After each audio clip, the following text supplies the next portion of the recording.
Hey, I'm Ryan Miner. I'm the editor-in-chief at aminordetail.com, and I host a Minor Detail podcast, which you can find on iTunes, Spotify, iHeartRadio, or wherever you find your podcasts. So stop right now what you're doing and please go subscribe. Today is Wednesday, July the 15th, 2020.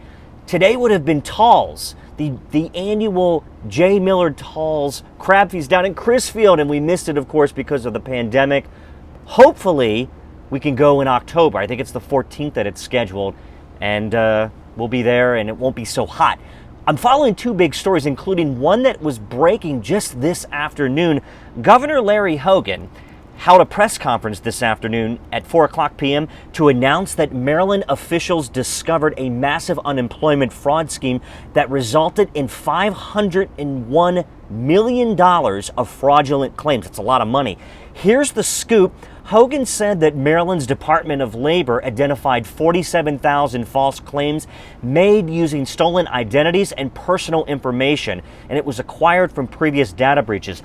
The Labor Department, which is under the direction of Tiffany Robinson, detected an unusual increase in out-of-state pandemic unemployment assistance over the 4th of July weekend. Hogan said that a criminal enterprise attempted to take advantage of a global pandemic.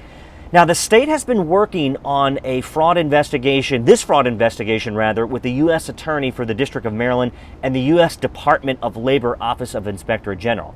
Hogan also said that Maryland has processed $4.3 billion in federal unemployment insurance benefit payments to more than 489,000 residents in Maryland. The influx of unemployment claims as a result of the coronavirus has led to long wait times and left open the possibility of both system glitches and fraud.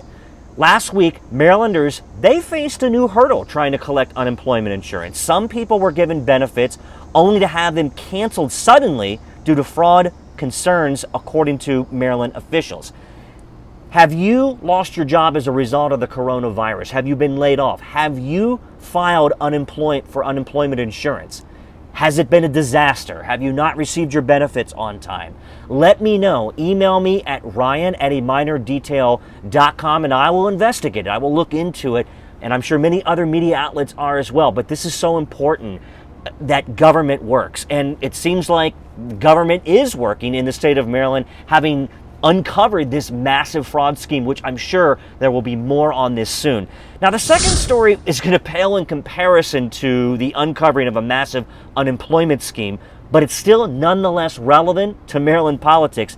You've probably heard by now that Governor Hogan wrote a book, and he's soon going on a virtual media tour. Presumably that means he's going to be doing a lot of Zoom interviews with reporters and political journalists. Hopefully the governor will come on a Minor Detail podcast and talk to us about his book. I'm going to reach out to his press people. So an interesting tweet that I caught yesterday kind of piqued my interest.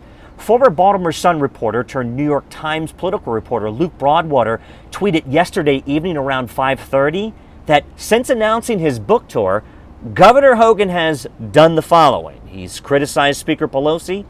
He's defended the Christopher Columbus statue in Baltimore City. Remember, it was torn down, dragged through the streets, and then dumped in the Baltimore City harbor.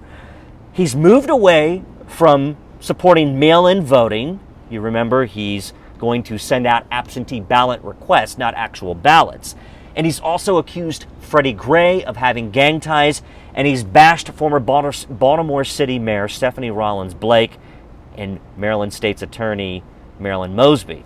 So what does this tweet imply that was written by Broadwater? Well, reporters report, but it's still nonetheless important to unwind the implication. So what the heck does this mean? What does it imply? Could the governor, who could run for president in 2024, be making a political pivot to the right? As you know, he's been criticized by fellow Republicans for being a squishy moderate. Is he moving to the right in anticipation of a Republican primary? Now, Hogan, he's staked out political power or his positions as an unabashed good government moderate. He's not a Trump shill, and he's certainly not a GOP hack, but you decide. You can follow me on the web at aminordetail.com. Find me on Twitter at Ryan R. Minor. Minor Detail is on Facebook and Twitter at A Minor Detail. And please subscribe to our YouTube channel, which you can find in the link of this on our YouTube page. My name is Ryan Minor, and that's the news for today.